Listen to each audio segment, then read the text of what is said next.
है। हाँ, तो सर जैसे मैंने इंटर करा तो दीप्ति मैम का बोर्ड था, तो वहाँ बैठी हुई थी और भी 3 मेंबर साथ में थे। तो हाँ, जैसे सर मैंने इंटर करा तो उन्होंने कहा कि आइए बैठिए, आपसे पहले भी एक बार शायद मुलाकात हो चुकी है। अच्छा, क्योंकि लास्ट बार भी सर मेरा दीप्ति मैम के बोर्ड में ही इंटरव्यू था 68 में। अच्छा, तो अच्छा। मैंने कहा यस मैम, 68 में मिले थे इंटरव्यू में। तो बोले कि इस बार कंफर्टेबल है? हम बोले यस मैम। तो फिर वो ग्रीटिंग की कि आप घबराइए नहीं, हम लोग बस फ्रेंडली में बात करेंगे, और जो क्वेश्चन नहीं आ रहे होंगे आपको, आप बोल दीजिएगा सॉरी, हम लोग आपको ग्रिल नहीं करेंगे, आगे बढ़ जाएंगे। और हॉबी के बारे में पूछी, और फिर पूछी कि आप क्या पढ़े हैं ग्रेजुएशन में, सब्जेक्ट का नाम बताइए। तो बताएं सर कि PSIR पढ़े हैं, ये सब पाँचों का नाम लिए हैं। तो बोली कि आप, आपसे हम क्या पूछें, आप खुद बताइए आपसे क्या पूछें। तो फिर सर मैंने बोला कि political thinkers and Indian constitution से आप पूछ सकते हैं मैम, कंफर्टेबल है इसमें। तो फिर मैम पूछी वो सब क्वेश्चंस की टाइप्स ऑफ कम्युनिज्म क्या है। तो मैंने बताया सर कि साइंटिफिक है, एक यूटोपियन है। उसके बाद फिर पूछी सोशलिज्म का टाइप क्या है। तो बताएं सर कि फेबियन है, सिंडिकेट है, वो सब है, 2-3 और बताएं सर। उसके बाद फिर पूछी डिफरेंस क्या होता है सोशलिज्म में और कम्युनिज्म में। तो सर फिर मैंने वो एक्सप्लेन करा कि सोशलिज्म में मैम स्टेट रहता है, कम्युनिज्म में स्टेट भी नहीं रहता है और क्लास भी नहीं रहता है। और सोशलिज्म में ma'am equal distribution of resources के बारे में बात करता है स्टेट के थ्रू। लेकिन हुँ, कम्युनिज्म में बात करता है कि मतलब जो आपका वर्कर्स है वो लोग खुद डिसाइड करेंगे, तो everyone get according to their, मतलब वो जो बता दी सर कि everyone work according to their ability and get according to their need. ये आपका कम्युनिज्म का है। और सोशलिज्म का है कि everyone work according to their ability but get according to their, मतलब वो है सर कि जितना उस रिक्वायरमेंट है उसको उतना मतलब मिल सकता है, जितना उसका एबिलिटी है। मैम बोली फिर ठीक है। उसके बाद फिर सर पूछी कि अगर आपको चांस दिया जाए चूज़ करने का कैपिटलिज्म सोशलिज्म में, तो आप क्या चूज़ करेंगे। तो मैंने कहा कि मैम दोनों के अपने प्रोज एंड कॉन्स हैं। तो मैम का कहना है कि नहीं नहीं, प्रोज कॉन्स तो पता है, लेकिन आपको चूज़ करना पड़े तो क्या कीजिएगा। तो सर मैंने कहा कि जिस तरह से भी लिबरल वर्ल्ड इकोनॉमी वर्क कर रही है, रूल बेस्ड ऑर्डर के बारे में बात हो रही है और मार्केट डिस्ट्रीब्यूशन ऑफ रिसोर्सेज है मैम, तो कैपिटलिज्म मेरे को ज़्यादा बेटर लगता है इस प्रेजेंट कॉन्टेक्स्ट में सोशलिज्म से। तो फिर मैम का क्वेश्चन खत्म हो गया। फिर जो दूसरे मेंबर थे उन्होंने पूछा सर कि संविधान किसने दिया है। तो हुँ, मैंने कहा कि सर संविधान वेरियस सोर्स से हम लोगों ने ड्रॉ किया है, अलग अलग कॉन्स्टिट्यूशन से, गवर्नमेंट ऑफ इंडिया एक्ट से। तो फिर उन्होंने कहा कि प्रियम्बल याद है, उसमें क्या लिखा है फर्स्ट लाइन। तो मैंने कहा सर कि we the people of India having strongly, line बोल दिया सर मैंने, वो 2-3 लाइन। तो अच्छा। सर बोले अब किसने दिया है। तो फिर मैंने कहा सर अगर हम इस तरह देखें सर, तो फिर हम लोगों ने खुद को दिया है गवर्न करने के लिए। तो फिर सर बोले कि इसका बेसिक एलिमेंट क्या क्या है प्रियम्बल का, मेन इंग्रेडिएंट्स सर जितना की वर्ड था, सोशलिस्ट सॉवरेन डेमोक्रेटिक रिपब्लिक, वो सारा जस्टिस लिबर्टी इक्वलिटी फ्रेटर्निटी, वो सब बताएं। और फिर उन्होंने पूछा सर कि साइमल्टेनियस इलेक्शन के बारे में तुम्हारा क्या राय है, होना चाहिए कि नहीं होना चाहिए, है क्या ये। तो मैंने बताया सर ये क्या है। उसके बाद मैंने सर बोला कि सर इसका प्रोज भी है कॉन्स भी है। तो सर बोला ठीक है, क्या प्रोज कौन से बताओ। तो 3 सर प्रोज ने बताया, 3 सर कौन से बताया। उसके बाद फिर सर बोले कि तुम्हारा व्यू क्या है इस पे। तो सर मैंने कहा कि मेरे अकॉर्डिंग सर ये होना चाहिए। उसी में सर एक प्रोज में बोले थे सर कि वोटिंग पैटर्न इंक्रीज होगा सर, लोग ज़्यादा अवेयर होंगे अपने वोटों को लेकर, क्योंकि सर उसमें हर बार वोट करने का मौका नहीं मिलेगा इस तरह से। तो फिर सर पूछे कि वोटिंग पैटर्न को, बिहेवियर को इम्प्रूव करने के लिए क्या कदम लिए जा सकते हैं। तो मैंने कहा सर कि सबसे पहले तो इलेक्शन कमीशन ऑफ इंडिया ने सर कुछ कदम लिए हैं, कैंपिंग वगैरह करते हुए इलेक्शन टाइम में, कोई एग्जांपल्स दिए सर उनको। फिर बोले कि पॉलिटिकल पार्टीज जो है सर वो भी वहाँ पैम्पलेट वगैरह डिस्ट्रीब्यूट करती है, पॉलिटिकल सोशलाइजेशन के रूप में काम करती है लोगों के पास जाके। प्लस तीसरा सर सिटीजन को भी वोटिंग एज अ ड्यूटी समझना पड़ेगा इसको इम्प्रूव करने के लिए। तो फिर सर बोले कि अगर पॉलिटिकल पार्टी जाके करेगी कैंपिंग, तो तुम्हें नहीं लगता है कि अपने ही बारे में बताएगी तो पोलराइजेशन होगा। तो मैंने कहा यस सर, ये इसका सर एक निगेटिव एस्पेक्ट के रूप में देख सकते हैं इस चीज़ को हम। तो फिर से वो उसका उनका क्वेश्चन से खत्म हो गया। फिर तीसरे मेंबर के पास आया, तो उन्होंने सर पूछा कि तुम्हारा hobby travelling to new places है, तो बिहार में कहाँ कहाँ घूम लिए हो। तो सर 2-3 जगह का नाम बताया उनको। फिर बोले कहाँ नहीं घूमे हो। तो सर बताएं कि वाल्मीकि नगर नहीं घूमे हैं, राजगीर नहीं घूमे हैं सर जी, बोध गया नहीं घूमे हैं। जो आप बता रहे थे कि मेन मेन जगह का नाम लेना है जहाँ नहीं गए हो, हुँ, हुँ। तो वो सब नाम लिए।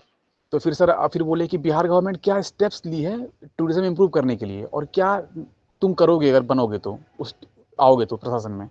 तो सर जो आप वो भेजे थे ना व्हाट्सएप ग्रुप पे सर, टूरिज्म को डेवलपमेंट के लिए सर एक पैम्पलेट सर बिहार हुँ, सरकार का, जो हुँ, हुँ। रिसेंट इनिशिएटिव था सर, तो मैंने वो याद कर लिया था 5-6 जो था। अच्छा, तो सर वो सेम उससे मैं उन्हें बता दिया कि मतलब रील मेकिंग चैलेंज है, मेरा प्रखंड मेरा गौरव, ये सब इनिशिएटिव है ऐसे करके।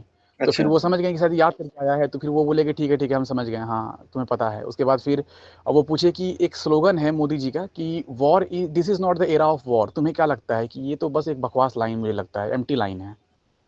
तो मैंने कहा सर कि सॉरी सर, बकवास मतलब एम्प्टी लाइन तो सर मैं इसे नहीं कहूँगा, क्योंकि अल्टीमेटली जो एंड गोल है ह्यूमैनिटी का यही है सर कि पीस और सर जस्टिस प्रिवेल हो, ताकि सभी को प्रॉस्पेरिटी से सर इस दुनिया में रह सकें। एंड गोल तो सर हमारा यही है। तो फिर मैम बोलती है, बट एंड गोल तो मान रहे हैं कि है, बट कहाँ, वॉर तो हो ही रहा है, यूक्रेन लड़ रहा है, रसिया लड़ रहा है, सब तो लड़ ही रहा है, मुझे तो लग रहा है कि बस ये आइडियोलॉजिकल स्टेटमेंट है। तो मैंने कहा कि मैम आइडियोलॉजिकल तो मैं नहीं कहूँगा, फ्यूचरिस्टिक ये गोल है मैम, जिसके तरफ हमें कलेक्टिवली बढ़ना है सभी देशों को मिल के। क्योंकि वॉर अल्टीमेटली भले कोई जीत जाए कोई हार जाए, लेकिन ह्यूमैनिटी का मैम किसमें लॉस ही होता है और कुछ नहीं होता है, तो अल्टीमेटली हमें इसी की तरफ बढ़ना पड़ेगा। तो फिर मैम बोली अच्छा ठीक है।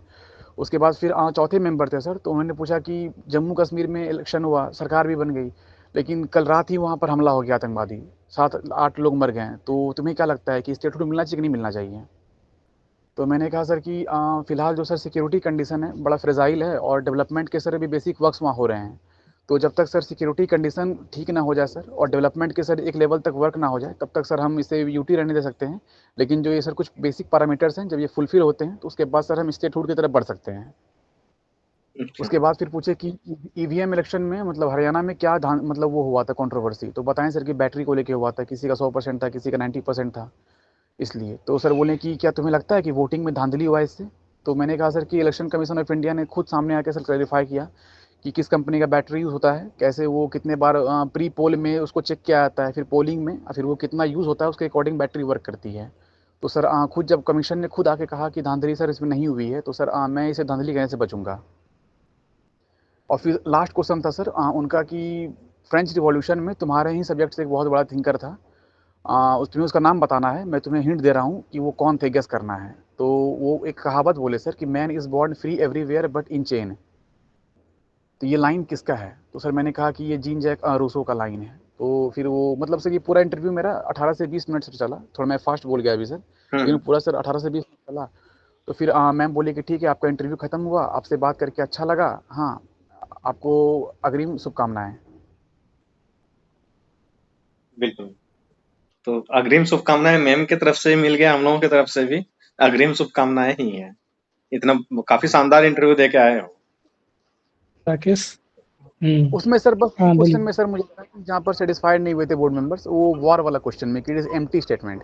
शायद वो कुछ और एक्सपेक्ट कर रहे थे कि हम किसी थिंकर को कोट करें, महात्मा गांधी को हम करें, लेकिन वो लोग बार बार मेंबर्स बीच में इंटरप्ट कर रहे थे कि कैसे लगता है वो कि बुद्ध, आर्टिकल नहीं है। हाँ बुद्धा गांधी को कोट करते तो अच्छा हो जाता।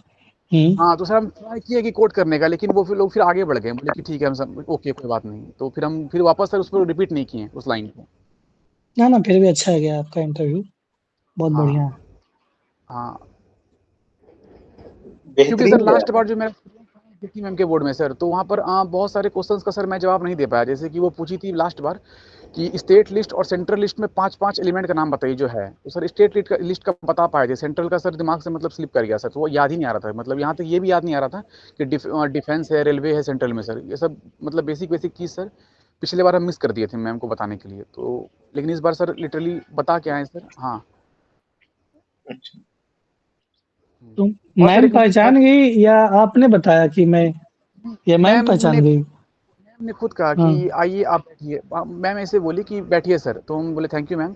तो खुद बोलती है कि मैम खुद बोली कि सर आपसे एक बार मुलाकात आई थिंक हो चुकी है। अच्छा। तो मैंने कहा हाँ वो कि यस पढ़ी मैम। होगी, डेफ डेफ पढ़ी होगी हाँ तो याद सीखी आ गया होगा। हम्म। आप ही के बोर्ड में सेम बोर्ड में मैम मेरा मतलब आप ही चेयरमैन थे, उसमें मेरा इंटरव्यू था, बोर्ड अलग था सिर्फ वो। और मेरा सबसे पहला ही था ना, स्टार्टिंग में ही था सर, एकदम फर्स्ट नंबर मेरा ही था उस बोर्ड में उस दिन, 21 को। कहीं से रुकने का चांस नहीं लग रहा है राकेश। बहुत ही शानदार इंटरव्यू दे के आए हो। इतना मतलब कि सभी क्वेश्चन का लगभग आंसर दिया है। Sorry yes sir. बहुत मिनिमम है तुम्हारा, और जो आंसर है आंसर भी काफी बेहतरीन है। तो यस सर। बहुत ही बट उम्मीद है। ट्राई किए कि बैलेंस अप्रोच रखने का, मतलब जम्मू कश्मीर वाले में भी सर कि हम्म। न तो हाँ बोलें न तो ना बोलें, कि अभी है रहने देते हैं, बाद में सर उसको देखेंगे क्या करना है, थोड़ा काम होने देते हैं वहाँ पर। बिल्कुल बैलेंस्ड तो आंसर ट्राई, है तुम्हारा। नहीं नहीं, हाँ ठीक है, बैलेंस देने। बैलेंस आंसर है, एकदम अच्छा था वो। हम्म। हाँ, क्योंकि सर वो मतलब बोल रहे थे कि चूज करो क्या करना है, तो फिर हम बताएं कि सर अभी तो सर चूज तो सर अभी कैसे कर लें हम, मतलब ये अगर कुछ पैरामीटर्स है सर मेरे, अगर ये फुलफिल हो गए फिर हम चूज कर सकते हैं। अभी वेट एंड वॉच ही चलना ठीक है, उसका पॉलिसी यही सही है। वेट एंड वॉच होना ही चाहिए। हाँ हाँ। बेसिकली सर वो टूरिज्म वाले में सर काफ़ी हेल्प हुआ, जो आप वो पैम्फलेट सेंड किए थे बिहार गवर्नमेंट का। उससे पहले तो तुमको वो बताए भी थे टूरिज्म के बारे में बहुत चीज। हाँ हाँ, तो वो बताए थे, हम वो ध्यान रखे थे सर। तो बेसिकली वो पूछे, बोले बिल्कुल। ये सर पढ़े तो हैं पेपर आज का, तो बोले कि उसमें, हाँ। हाँ तो सर वो पूछे कि आज का पेपर पढ़े हो, तो मैंने कहा कि हाँ सर पेपर तो पढ़े हैं। तो बोले कि आज के पेपर में कैफे को लेके बिहार में कुछ न्यूज़ था, टूरिज्म को लेके देखे थे। तो मैंने कहा कि सॉरी सर, मैंने पेपर तो पढ़ा है, बट ये न्यूज़ को मैं लोकेट नहीं कर सका कहाँ पर थी ये, तो उसके लिए क्षमा चाहता हूँ। अच्छा अच्छा। हाँ तो सर ये क्वेश्चन में सॉरी था सर। हाँ बेसिकली सर वो मैम पूछ रही थी कि कुछ और टाइप्स कम्युनिज्म के बताओ, दो ही बताए थे। बाकी सर तीसरा हम याद था सर, लेकिन हम नहीं बोले क्योंकि वो काफ़ी सर वास्ट फिर वो टॉपिक हो जाता है सर। उसमें बहुत सारे थिंकर फिर आ जाते हैं, ग्रामसी वगैरह। तो मुझे लगा सर कि जो ज़्यादा बोलना सर ठीक नहीं होगा, वरना कहीं अगर काउंटर क्वेश्चन आ गया तो फिर हम संभाल नहीं पाएंगे। नहीं, ये सही पॉलिसी रहा तुम्हारा। ठीक है। हाँ इसलिए सर हम बोले कि मैम अभी तो फिलहाल दो ही याद आ रहा है, मतलब ये दो रिकॉल कर पा रहे हैं। इतना तो आ ही सकते हैं आपको। ठीक है। हाँ, काफी होपफुल है पिछले बार राकेश। सर 76। हाँ पिछले बार 76 था सर, तो इस बार एटलीस्ट 5 नंबर हम सोच रहे हैं कि बढ़ना चाहिए मतलब। हाँ, हाँ वो 80-85 के आसपास जा सकते, 85 से भी प्लस हो सकता है, उसमें भी कोई डाउट नहीं है। क्योंकि इतना यस शानदार सर। इंटरव्यू कम ही दे के लोग आ पाते हैं। ठीक है। 85 तो यस सर। मान के चल ही सकते हैं। ठीक है। Yes sir. ओके।